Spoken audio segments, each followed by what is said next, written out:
our committee assistant, John.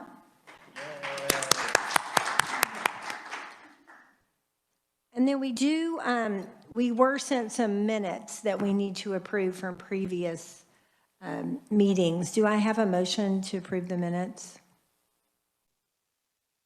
Representative Amix to approve the minutes, and seconded by Representative Woodard. Any discussion? Any changes or additions? All those in favor say aye. Opposed? The ayes have it, so we do approve the minutes. Thank you all very much. Okay, so welcome today. We're going to have a hearing on House Bill 2425. I'll go ahead and open the hearing on that, and we will first hear from the reviser, Zach, to give us a bill brief on House Bill 2425. Zach, it's all yours. Good afternoon, Chairwoman Humphreys and members of the committee. My name is Zach Friedel. I'm with the Office of Reviser of Statutes. So House Bill 2425 would require a member of the State Board of Regents to be a student member nominated by the Students Advisory Committee.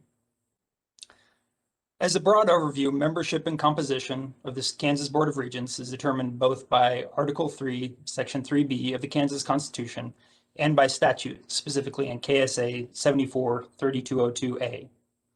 The Constitution instructs that the 9 members shall have overlapping terms as the legislature may prescribe, and members may be appointed by the governor, subject to confirmation by the Senate.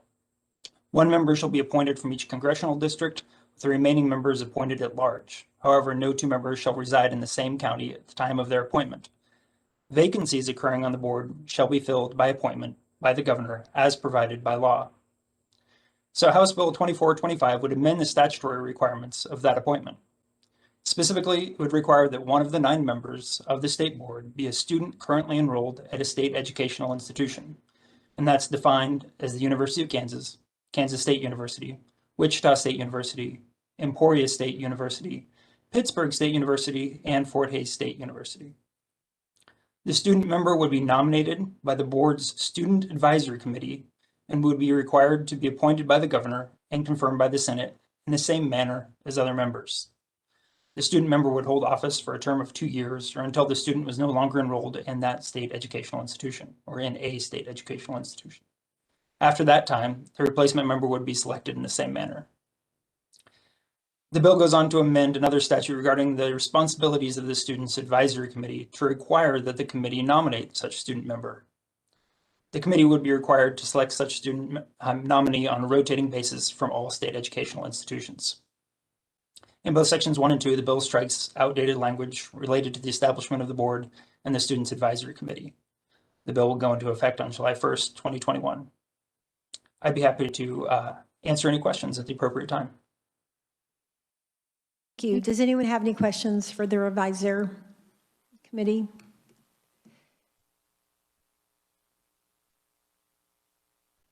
I don't have my computer up, so if Representative Burris has a question, Representative, just go ahead and unmute and let us know that you have a question. Thanks, Madam Chair. I don't have any questions at this time. Okay, thank you. Anyone else? Okay, then we'll go ahead and hear from our proponent testimony. We have 2 in person and some written. So I will welcome to committee Logan Stensing. Thank you for being here with us. And that microphone is a little, you'll need to turn it on. And then if you turn your head away, we can't hear you that well. So if you don't mind kind of going straight on would be great. And then after you, we'll open it up to questions, and then we'll hear from the other proponent. So yeah, it's all yours. Yep.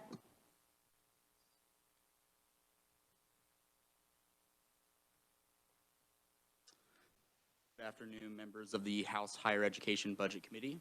Oh, can you hear me? Is that good? Oh, yes, it is. Maybe move it a little closer. There we go. Good afternoon, members of the House Higher Education Budget Committee. Thank you to Chair Humphreys for holding a hearing on this historic legislation, House Bill 2425, a bill that would give Kansas college students a seat at the table on the Kansas Board of Regents. My name is Logan Stensing, and I currently serve as the Government Relations Director of the Student Senate at KU, and will be speaking on behalf of our Student Senate today. On my first trip to the State House in middle school, I remember vividly enjoying the Kansas Museum in the entrance area.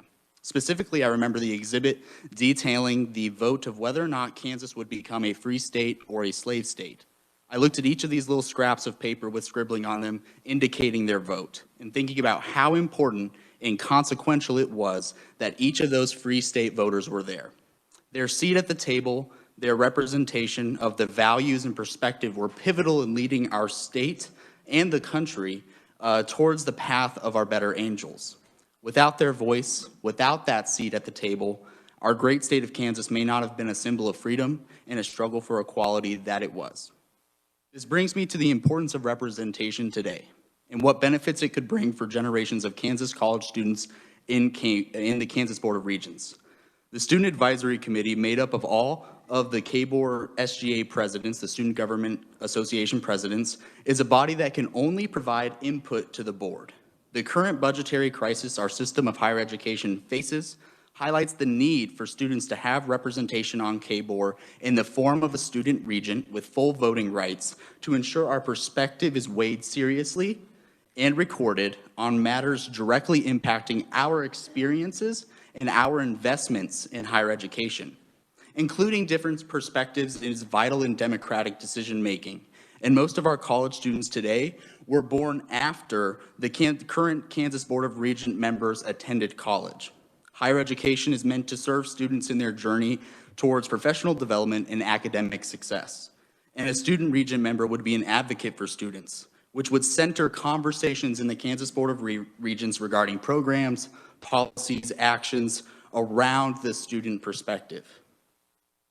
Now, understanding the challenges and decisions that the Kansas Board of Regents members are faced with and how consequential those actions are for thousands of college students across the state of Kansas, the representation of a college student member would only aid the Kansas Board of Regents in their mission to serve and enhance the educational experiences of students.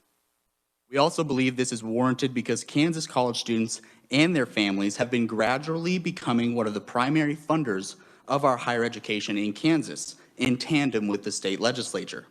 In 2021, many Kansas colleges are facing cuts to the quality and scope of education provided to students because of the COVID-19 pandemic, and which could worsen depending on a potential decrease in fiscal year 2022 funding from the state government. Our state government is currently in control of determining the entire representation of the Kansas Board of Regents.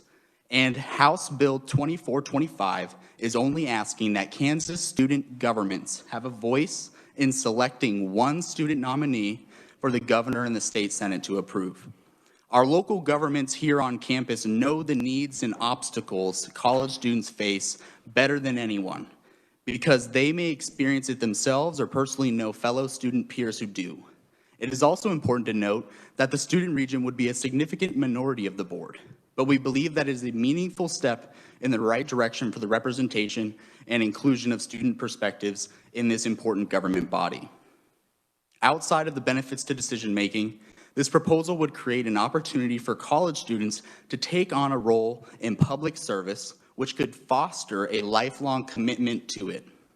Current KBOR member John Rolfe served in a similar capacity on Baylor's board during his time in college, and one can see how that has shaped his impact in public affairs. House Bill 2425 has been supported by Democratic and Republican legislators, which is inspiring to me that the representation of college students and their voices is a bipartisan issue. We have collaborated with all of our fellow KBOR institutions, and they have supported, and their student senates have passed resolutions in support of House Bill 2425, and which to me signals a clear request from the college students of Kansas, pass House Bill 2425. Thank you for your time today, and I'd love to answer any questions the committee members might have now. Thank you so much, Logan. Anyone have any questions? Yes, Representative Nguyen. And thank you, Madam Chair, and good afternoon. Just in general, at your universities, how diverse are your student governing bodies? And it's political, so realize that. I think we have often struggled with diversity in our, and I'll speak to KU specifically. I think it can sometimes be a group that is a little isolated based on their social networks, but we have been trying to make strides in increasing the representation and accessibility of our student senate. But yeah, to be completely honest, there's definitely an issue, but it's a recognized issue, and we're striving to try and improve that. Yes. And because the reason I ask that is that if you are truly to represent the student body at these Regent universities, you'd have to be at least aware of pressing issues and how it impacts your entire student body. So that was the only reason I asked that. Yeah, and I think we have committees that, and the great way that we're kind of envisioning this play out is that we have the Student Advisory Committee, which is made up of every student body president from every university, and the idea would be that this member could be a channel for us into KBOR, and that way our voices are even heard more. Like specifically to that issue, we've been trying to have this conversation around the protection of ethnic studies programs, because, within facing budget crisis or, threats of cutting, those are up on the docket. And, we've had a struggle when communicating with KBOR about that because of the lines of communication are not as open as we would like them to be and have an actual person at that table. So that's just one example that kind of attests to that point that you brought up. Thank you for that. Okay. Representative Woodard. Thank you, Madam Chair. Logan, it's good to see you again. As a former student body vice president myself, it's always exciting to see students in this building. I wish we'd have a lot more of you coming and advocating about issues you care about. My question is about the provision that would make this a 2-year appointment. Obviously, we know that SAC or Student Advisory Committee membership changes year to year. Your administrations change year after year. How you came to a 2-year appointment versus say 1 year? I think when we were thinking about the 2-year term, it was to make it comparable with the other board members, as well as the idea of there being an issue in people not feeling they can make an impact, because that's something that's a really big problem in student government, is that changeover, right, of having kind of consistent changes in leadership. And so the hope here is that that would allow for someone to really build relationships with the Kansas Board of Regents and hopefully make a greater impact. But we also included a provision in there where if there were to be a vacancy or if the person were to not be able to, maintain the position, or if they were to drop out of college, that there would be a process to have a renomination as well. Follow up if I can. And with there being 6 institutions, how does Student Advisory Committee come to consensus on which institution gets that appointment? So in the bill, you can see it says something about it being on a rotating basis.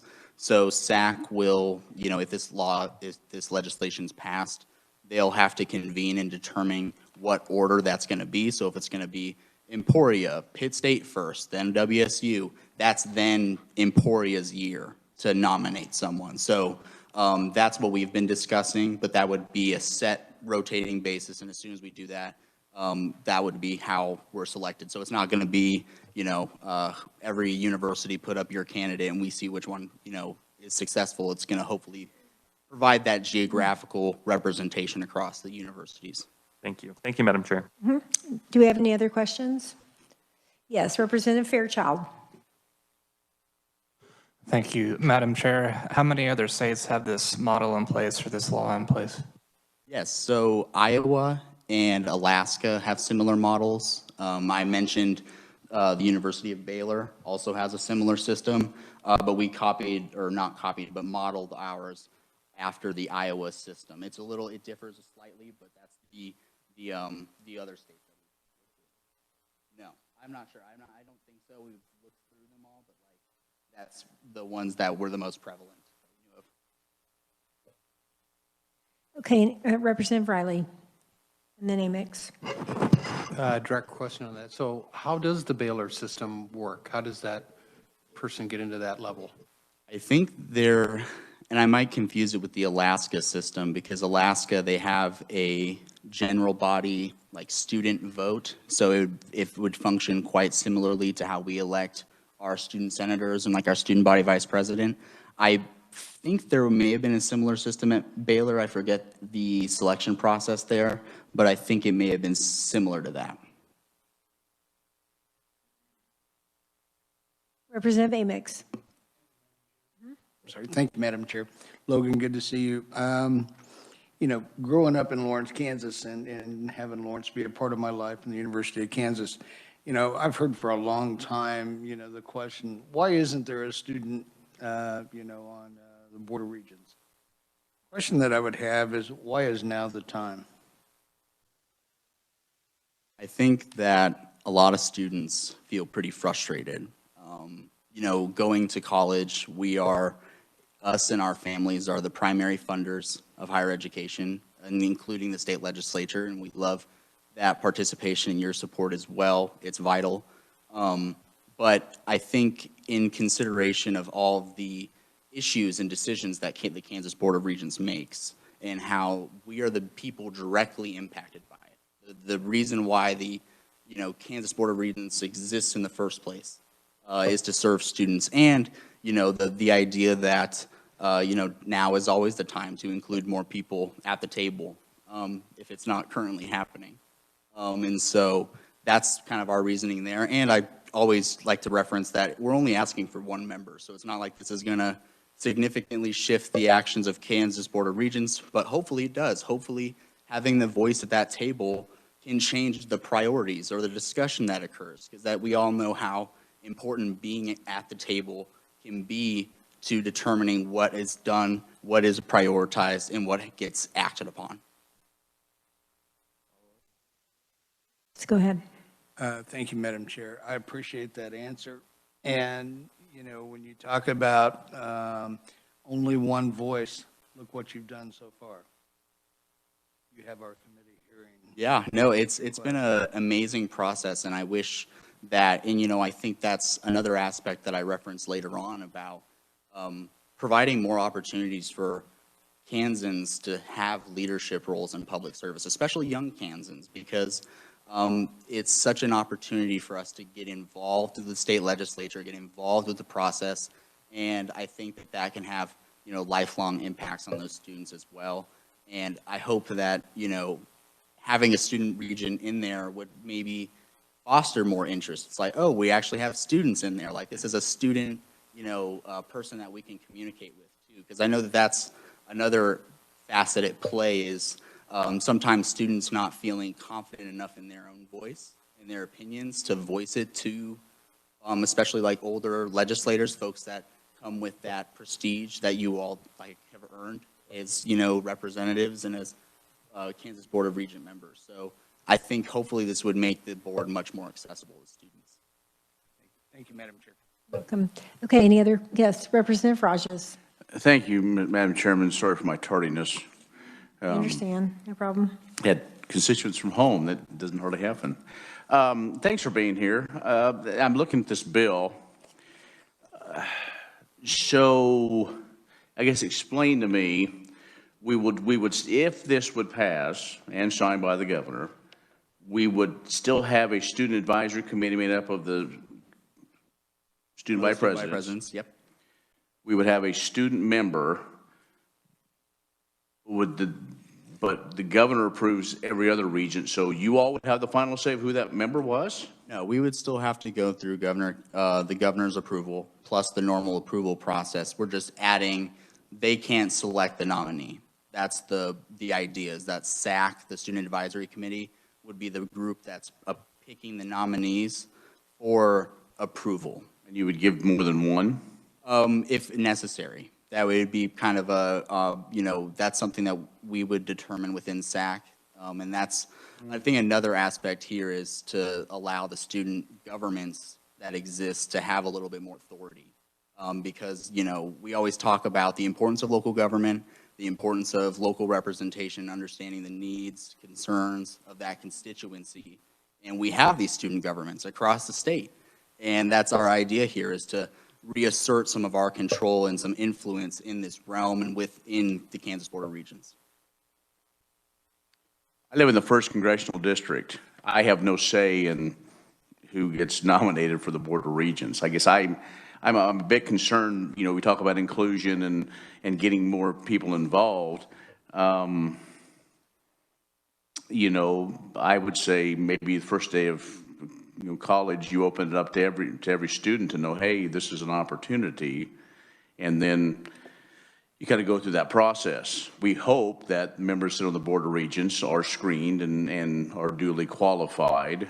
I guess I have a little concern with saying, well, it's so-and-so's turn, university, whoever, and is that truly, you know, that's where you get into the politics of it, of if you happen to be in the right slot, or if that's a student's passion, hey, I really want to be on the Board of Regents, that's going to help me get wherever I want to go. Do you hold back, or do you do something else in your career so that if you're in that institution, you're slotted? Because believe me, in these type of things, you know, they think about things like that and involved in different. So I'm just thinking about that. And Madam Chair, and so as a, in a sense, bona fide, if that's the right word, this student member would receive the per diems and everything that goes along with it, correct? And there's no, other than they must be, does it say they have to be a full-time student? I don't see that in here. I mean, I know you kind of said that, but I don't, you know, and have to maintain a certain grade point average and. We don't have anything specifically within there, and we would, you know, be welcome to friendly amendments as well. You know, this is something that we structured. I think it says in there they have to be an enrolled student. So that's a pretty low threshold there. So, you know, we would welcome any conversation about having more standards there, but we also believe in SAC's role in this and determining it as well. And I think to answer your point about the representation aspect of it, our current SAC, so the Student Advisory Committee, how leadership is decided in there is on a rotating basis. So right now, this year, the chair of SAC is WSU, because it's WSU's year. So that's really where this was modeled from, was actually the structure of how we determine leadership within SAC now, and that's how we would make this selection for the nominees. Thank you. I'll save my questions for the next one. Thank you, Madam Chair. Okay, any others? Okay, thank you so much, Logan, for being with us. We appreciate it. Okay, I'll now call Tel Whitmer to come on up. Tel's the student body president at K-State. And I did not say that Logan is the Senate, he's on the Student Senate Governmental Relations. He's a director. So, okay, Tel, welcome. Thank you. All right. Does that work? Chair Humphreys, thank you very much again for this, and members of the committee. I come from a little more conservative constituency than my friends across the river, so this has been a pretty bipartisan effort, and I'm pleased to share my experience and support in favor of this bill with you today. My name's Tel Whitmer again. I have the great privilege of serving nearly 22,000 students as student body president of Kansas State. And I really appreciate, again, this opportunity. It's been a group effort from the beginning with my friends at the University of Kansas and promoting the students we represent today. So I represent a pretty historical institution, and I'm a history teacher by training, so bear with me. In 1863, K-State was established as the first operational land-grant institution. Which was Abraham Lincoln's vision for opportunity and access to the common people, really, of our state and the rural people of this country. The people I come from, being a student from Holton, Kansas, just 30 miles north of here. To paraphrase the third president of my institution, George Fairchild, our institution exists not so much as to make men farmers, but to make farmers men. And is that not the purpose of higher education in our state, to provide the highest quality education and experience to further the citizenry, society, and economics of our state? Ultimately, I think this bill is an opportunity to further that mission by renewing and revitalizing the current system, which unfortunately overlooks that representation of those individual stakeholders and students. This idea isn't new. It's been over a century since K-State's founding, when in the 1970s, my predecessor in the K-State student body president role, Bernard Franklin, who himself served as the youngest regent and board president of the Regents in state history, got as close as anyone to making a case for a regent representative.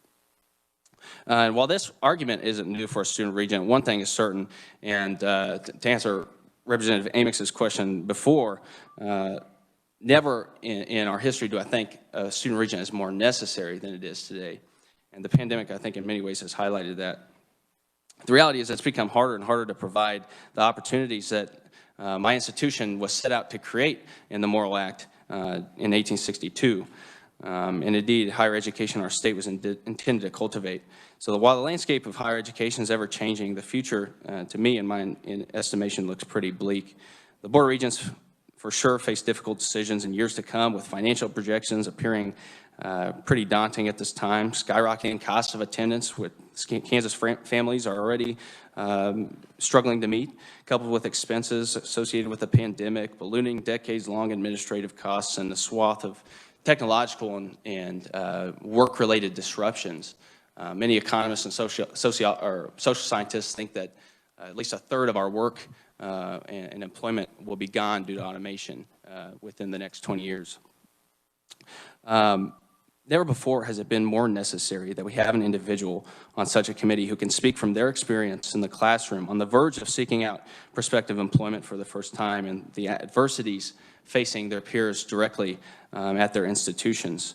I mean, there must be at least a single voice in this committee and the Board of Regents to present these concerns of the more than 100,000 student stakeholders that are caught in the middle of this shifting landscape that is to come in the next several decades.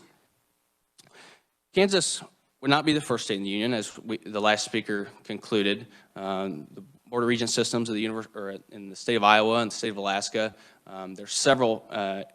The Regent system's a little more diverse and complex in the state of Texas with their various institutions, but they as well have student representation. But I ultimately think this proposal maintains a separation of powers, again, with the executive and legislative branches, and retains that oversight that is so special to our Constitution at the federal and state level. So this bill stipulates, again, the Board of Regents nominate the Student Advisory Committee and nominate the student to the governor, which would be approved by the Senate, continuing that process. I think a lot of the strengths in this bill, again, are the stipulating the same regent nominations and stipulations that regent qualifications already have to meet. Ultimately, I think it's important to remember that this wouldn't have any effect on the regents that are currently term limited or facing the end of their terms. To be sure, adding a student regent as a member of the Board of Regents won't solve every crisis and issue facing higher education in our state and in the future, but utilizing that student representative on this important governing body, I do believe would serve in the best interests of Kansans as we navigate together the shared challenges and projected challenges to accompany the educational institutions that we represent and have the honor of representing in the future. Thank you. Okay, and you'll stay for questions? Yep. Okay. Committee, what questions do you have? Representative Wassinger? Thank you, Madam Chair. I like this idea. I was a student government member on the USD 303 school district in Illinois. If I tell you when, you're going to know exactly how old I am, so I'm not going to say, but you can look it up on Google. But I have a problem with you being a voting member. I have a problem with, and forgive me, I've raised 4 kids, put them through school.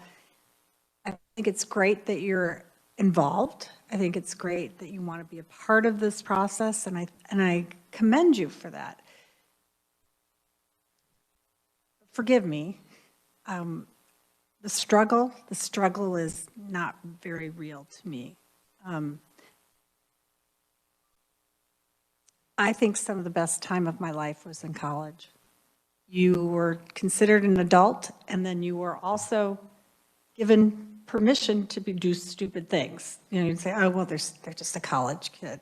But you were really grown up. So once you got out, you know, the rest of your life, you get out of school, they consider you a big person, a grown up, and they're going to make you do that. I think this is a serious board. And I think it can also benefit from having a college student on the board. I don't think you should have voting rights. I think once you're a full tax-paying citizen outside of that, go for it. But I would encourage the Board of Regents to include a student with your kind of listings of what you think, rotating through different schools. I think that's a good idea. You get different ideas. I have a couple of questions at the end of that, if I may. Sorry. Do you know how well student governments, how many people really actually want to be on the student government? I mean, do you have just reams of people and you only get a few every year? Just in my experience with our student government, we have pretty competitive elections, and especially, so our student government is set up with each college having an apportionate amount of seats per their representation or population, student population. So the larger the college, usually, again, just statistically, I think it makes sense, the more competitive those seats are for those colleges. So I guess a good example into our student government would be the United States House of Representatives, and in many ways, I guess, the Kansas Legislature and determining population size and stuff like that. But I think our history in our student government has been pretty competitive in terms of the people that seek those seats and want to be active in participation. But I do acknowledge the concerns, I think, on that note. But there's a lot of broader national social science literature on lack of individuals, even in small communities, serving on voluntary associations and boards, PTA associations, the list goes on and on, even state legislatures. So there's a broader national, I think, concern that I would agree with, that there's not as much Americans and citizens who want to get involved in things like that. But in terms of my experience as a student, we've had quite a few competitive races, and I hope that continues. Okay, so if I may, just how many people responded to your survey? You said you sent out 22,000? Oh, no. So I just mentioned that I represent 22,000 students. Oh, I thought you sent a survey out to them. Sorry. I just wondered how many you got back from that. Okay, I appreciate your being here. I'm very impressed, and I told you that before when you came to visit, but I'm very impressed with you, all of you, for having this forethought and trying to get involved, because it's not always easy. I would like to know how you plan to disseminate. One of the comments that you made, Logan, and you can respond to it, is they need to go back and disseminate all this information. So do you all have plans on how you're going to do that? When you have 22,000 students, can you feel like, how many do you think you can get to, and how are you going to accomplish that goal? I mean, correct me if I don't answer this correctly, because I think I'm going to try. But I don't think there's a wrong. yeah. So I think on that note, in terms of disseminating the information, if this bill were to pass, hypothetically, again, I think it falls largely on those students who are most engaged and involved with student politics and their institutional politics and policies. So that's I think that's a concern a lot with students who get involved in student government. Is those are the students at the university who, number one, have the opportunity to get involved. Number two, want to be involved and be active in those conversations and discussions and advocacy issues. And so I think taking that back to our respective student government associations, whether that's through the student advisory committee or otherwise, I think that's the arena that gets dispersed and directed to the student body at large. Hey, I think that was pretty good. Thank you very much. Representative Woodard and then Riley. Thank you, Madam Chair. Just a quick comment, because I know from my time as a student body VP, forgive me, but I feel like the vice presidents do all the work. I also had the duty of being the president of the Student Senate. And I just want to point out that I think some people don't realize the amount of work you all do. As the president of the Senate, I oversaw a $24 million operating budget, had 12 full-time year-round staff that worked for our office. So these are very important jobs that you're all doing, so I appreciate what you're doing. And I get the point of the conversation of bringing this bill because our Kansas taxpayers cover 18% of the cost of U2Go, while you all, as tuition payers, are paying over 30% of the cost of operating our universities. So I can see that the need for this important conversation. Those comments aside, I'm going to go back to the question about why 2 years versus 1. Yeah, for sure. So definitely, I think when looking, Logan mentioned impact, and I think that's true, but giving that representative of the students time to acclimate to the role and really have access to exhibit their responsibility and to exhibit their sort of more, again, like an adult leadership, I think is a way that this committee's kind of described it so far. I think 2 years would be a much more adequate time for students to maintain that consistency across time in making a broader impact and responsibility and exerting an influence in the decision-making process or representation process as a whole. Thank you. I look forward to the days that both of you consider running for public office. Thank you, Madam Chair. Representative Riley. Thank you, Madam Chair. Part of what I've been hearing is the fact that you want a voice on that board. So each one of you represented and have been elected as representatives for thousands of students. So step one, do you not feel at your own colleges that you're having a voice? So therefore you need to go up the ladder to get a voice? So what is your response? And both of you can respond to that. Thank you. Sure. Well, I think pretty directly on that question, students aren't involved in executive sessions of the Board of Regents. So having a voting member there present will give students the opportunity to take part in those discussions.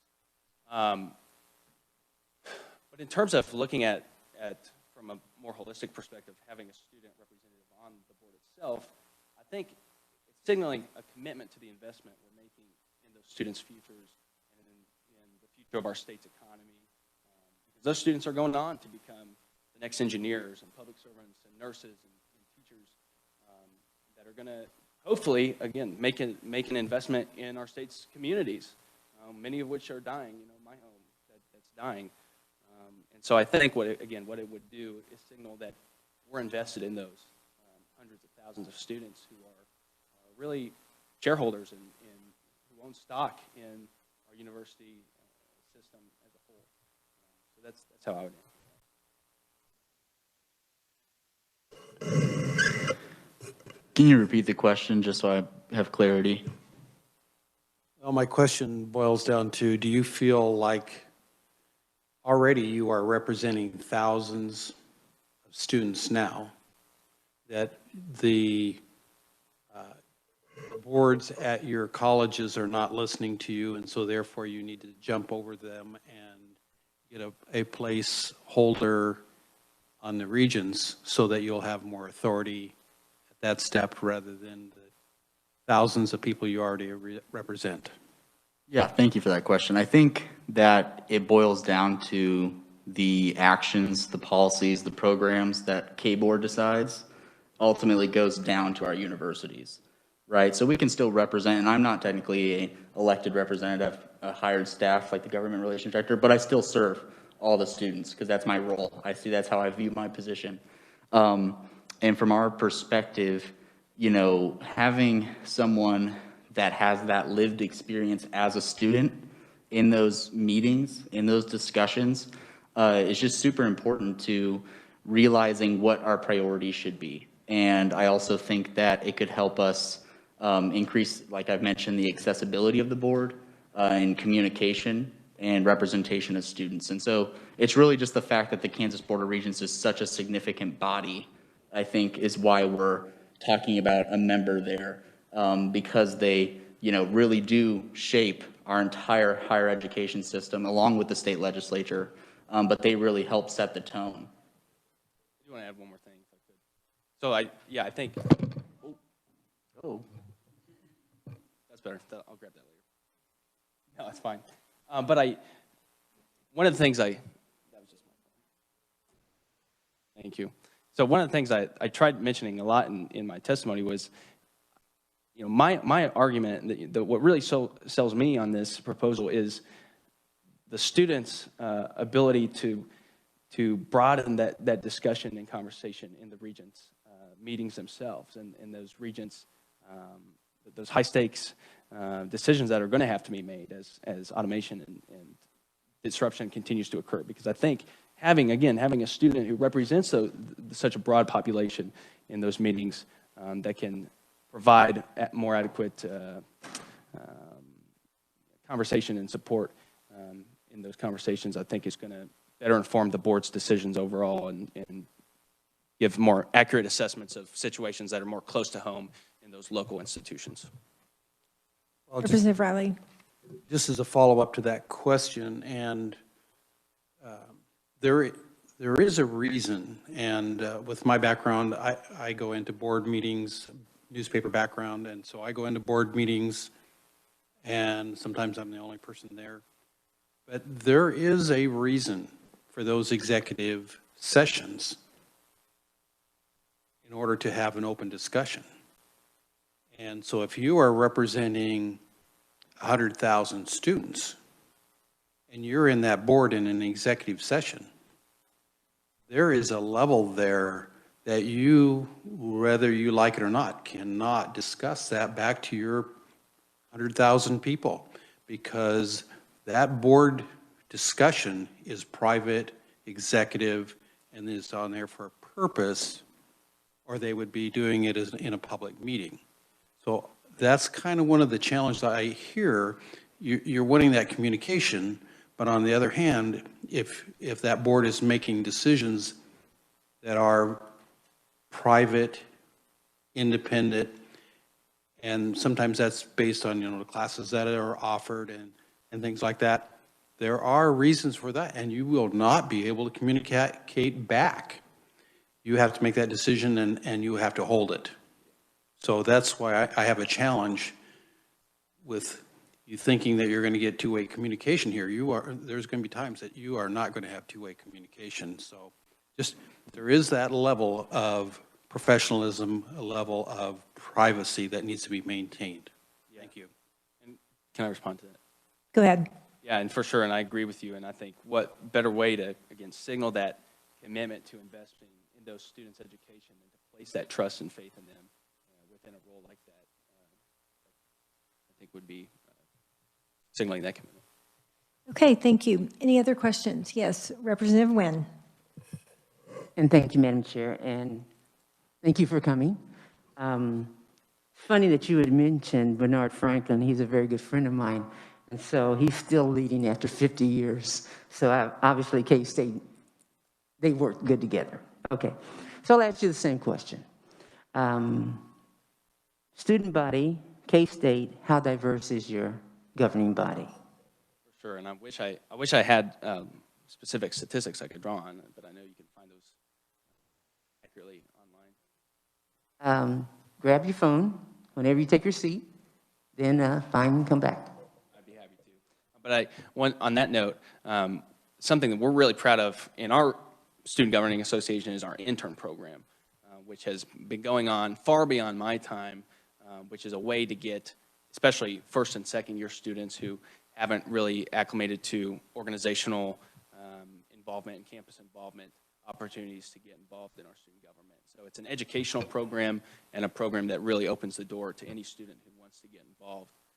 And so I'm really optimistic about that. We just built our the largest single square foot multicultural student center in the Big 12 conference. And I think there's going to be a lot of opportunities for students historically who are in minorities and marginalized backgrounds to get involved more and more in our student government. But I think, again, and I don't have the statistics of our student government per se, but I think we've done a pretty good job of that. So are you saying it's the intern program where you see your diversity? Yeah. But so the intern program is designed to be a feeder to teaching students how to campaign and how to get involved we have 3 branches in government, different responsibilities, executive, legislative, and judicial. And so teaching them the ins and outs of that so they're comfortable enough to pursue sort of a ladder within that organization and to, again, increase their involvement and impact in that organization as a whole. Okay, any other questions? Representative Rajas. Thank you. Thank you, Madam Chair. Mr. Whitmer, thanks for being here. In this, as you were going through this process, and I assume as a student body president, you were one of the leaders in this. Do you have and being on the council now, do you have what would you say your relationship is with current members of the Board of Regents? I would say my relationship's pretty good. I think we have a lot of, I think they're accessible. I would say that. Okay, Madam Chair, a couple more. And being able to see it from your role on the council and on a level of representation, do you know the kind of the written and the unwritten responsibilities of being a member of the Board of Regents? I don't have an answer. I'm just curious because, you know, in anything there are, just as you've learned being student body president, the sheet may say these are your responsibilities, but the thing you probably spend more time on are things that you didn't sign up for. Yeah, for sure. And I think just personally picturing myself, if I were the nominee in this role and what the bill is advocating for, then I think I would accept exactly whatever I signed up for, plus that. I think, again, exactly what I've been through in this role, written and unwritten responsibilities alike. I think the nominee who's accepting a role in public service for their respective student constituencies in the region institutions, my hope would be that they're prepared for those responsibilities that might be unseen. I'm sure one more quick. So, you know, I read the testimonies while you were in your testimony as well. I guess I get the sense that the students in to go to Kansas Regents institutions believe that the Regents don't really represent them. I mean, I guess to me, I almost read this as hostile of going, well, we're going to be one of 9, but we're going to, I mean, in youthful exuberance, you always want to change the world, as we've learned even as freshman legislators. We do that. So I guess that's what I'm trying to figure out is was there something that, you know, made this effort to be strong to do that and pursue that this year that you feel, I mean, obviously, you know, is it because of the pandemic that because that brought challenges to all of us, but just do you as council and other interested students who want to pursue this forward believe that the Regents aren't, you know, representing students' needs at all? Yeah, for sure. So I'm glad you brought that up, and I hope my testimony didn't indicate that, so I might have failed, and I apologize if I did that. My entire argument for this proposal would be to have students have the capacity to better engage and inform the Regent decisions as a whole, and so having that student who themselves is a symbol of investment in the future of our state, can really provide, again, that student perspective from the classroom and from their respective institutions, and making sure that we're not missing anything. I guess that's my fear. I think there's a lot that's going to come up in the future. Again, maybe I'm just a apocalyptic worry word. I don't want to, that was a weird word. It's all right. Thank you, Madam Chair. We could go on, but I know our time is limited. Thank you. Okay, Representative Riley, this will be our last question. Thank you, Madam Chair, for being tolerant. This is a great subject to be discussing. Just a technical thought process as you process through this bill, and that is that, so again, that person is nominated by, you know, approved by the governor, goes to the Senate, and what if the Senate disapproves that? What's your backup? So I'm not asking for an answer. I'm just, what is your backup on that? Thank you. Well, then, yeah. Would you like a response? So go ahead and speak into the microphone, though. Yeah. Sorry. So, yeah. So at that point, it would go back to the Students Advisory Committee to make a new nomination and present a new nomination to the governor to set forth for approval and confirmation by the Senate. And So a little bit, yeah, I guess, yeah, that answers the question. Thank you. Okay, thank you. I am going to ask a super specific little question, though. So when you talk about the requirements, the geography and such in our statutes, that you would abide by those, is the student, is their geography the college or where they are from?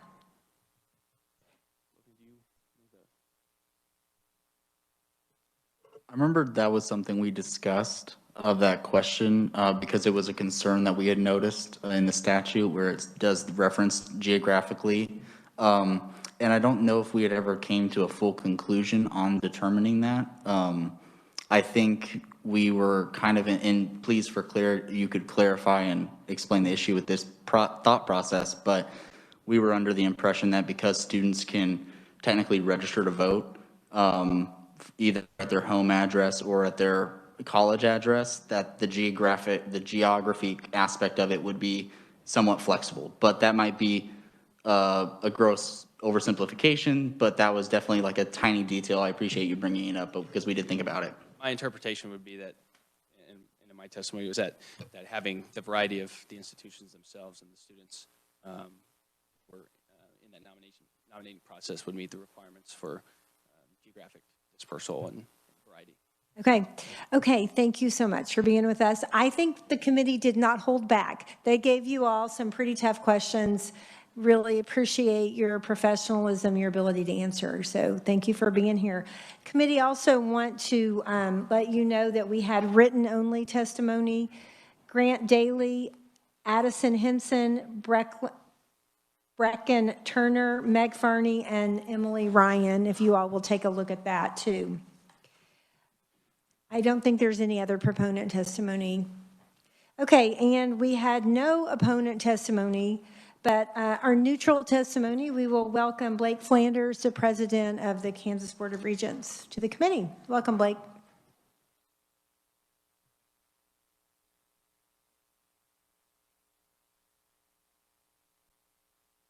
Speaking into that microphone is going to be a little hard for you, but if you can manage, thank you for doing that. I will. Thank you, Chair Humphreys, members of the committee. Appreciate being here today. We're neutral testimony. We're not the appointing authority. So we work with every regent that's appointed by the governor and confirmed by the Senate. After hearing this session today, I'm very encouraged by our students. I think our future is really bright.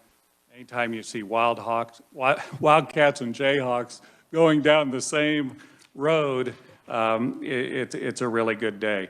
I want to just outline a little bit the responsibilities of the Board of Regents and really kind of respond, not read my testimony, but respond a little to some of the questions. The executive sessions primarily. So at this time of year especially, you're going to see quite a few executive sessions because the board hires and evaluates the state university CEOs and as well as myself. So the chancellor and the presidents. So at this time we're developing consensus statements and then we have evaluation conferences with those individual CEOs. So those are all done in executive session. I appreciate some of the comments about the confidentiality of those executive sessions. The board governs the state universities. They coordinate all of our community and technical colleges, which really have an important role in the system. We also regulate the for-profit institutions. So it's broader than the universities. For-profit institutions would be Phoenix and those types of institutions that want to come in our state. We also offer the GED programs. I say GED, it's now called high school equivalency, but most people still know it by GED, so we run that program as well. You know, much of our work is with students and for students, but one other component I wanted to add. The board's the fiduciary for the retirement system. It's a different system than CAPERS. That's a defined benefit. It's a defined contribution. So the legislature never worries about is it funded because it is from the get-go. Okay? But they're the fiduciary. It's a $6 billion fund. And so we just met with TIAA today. We have a retirement planning committee. And it's really a pretty big part of the board's responsibility. Just wanted to highlight that. I also wanted to talk a little bit about how the board is connecting with students and what I feel like we've been hearing students and trying to respond to many of the student needs. And it's true. Tuition has become a major driver in terms of funding our state universities and has eclipsed the amount that was traditionally support. At present, I've been meeting with the student president, which is now the rotation, is Wichita State University. Her name is Regents. I just appreciate these students' interest. I do take one point of exception. I guess one hurtful comment from Logan was, it says, we were born after these people were in college. that hurt.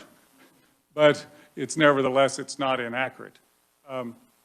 You know, and I think about my interest never took me to the State House when I was in college. I had a lot of different interests, and they weren't as productive as our students are today. But I've met with Regicon. Regicon reports out on behalf of the student government every monthly meeting to the Board of Regents, and then between those meetings, I meet with her to see any concerns. I'll just tell you some of her input. We just developed and passed a policy on free speech at our universities. We offer that guidance to community colleges as well, but they have local boards of trustees. They can choose to adopt that if they want to at their local board level. But for our universities, that will be the policy. And Regia offered amendments to that, and we took many of those suggestions as we were going through developing those policies. We also have a committee structure at the board. So we have a board academic committee that scrutinizes and evaluates programming. We have a finance committee, fiscal affairs and audit, and we have a governance committee as well, along with the retirement planning committee. We have student liaisons to each of those committees. So although they can't vote, we have asked them to come to those meetings, and whenever they want input into the committees, at the time, I know those committees are eager to hear that. And so I wanted to let you know that. We also recently received some federal resource, and I wanted the governor's discretionary money that was awarded to the board. I'd like to tell you where the board is placing some of those resources. I think it's important. Some of those are going to what we call open educational resources that are some of those, because we heard from the students, about a little over $4 million going to student wellness, because we've heard about some of the issues with counseling, mental health on our campuses. The board says, let's support that. $5 million is going to decrease equity gaps. We're going to be doing gap analysis of our institutions, say, how do we get better in this area? Because the board heard about that from students, first-generation students. Wanted to honor that. And so I'm really pleased with the direction that those resources have been moving. And then I would tell you the last 2 years, there hasn't been any appreciable increase in tuition. The board's heard from students, and students have said, we think tuition is too high in many cases. And the board has honored that input. As we coordinate the community colleges, we deal with things like service areas, which programs we offered, where state funding for those programs, and those types of things. You know, things that we'd have to consider with a student regent, which would be fine. I'd be honored to work with any of these students. Is just there is, even though we have all of our institutions on the same page here, there is some competition between universities and colleges. And so how do you deal with that if a student's from Wichita State, are they evaluating the chancellor at the University of Kansas? Are they determining policy for KU, Wichita State? Those are just questions that have to be answered, but I know they could be. I appreciate our students being here, appreciate working with them, and I'd stand for any questions. Thank you so much. Yes, We'll do questions, and Representative Nguyen, you're up first. Thank you, and hello again. Help me remember, how long have you been president and CEO of Board of Regents? I think it's been 5 years. Okay, so I understand clearly the top tier of your box of your organization. The second, excuse me, the second tier, how are those positions? Who are those people? Chancellor and President? No, top tier is self-explanatory. Okay. Your second tier, who are those? Board office staff is So also. those are all the employees at the university. So what we say is, there's my board office staff that I supervise. Okay? And then the chancellor supervises. No, don't address that.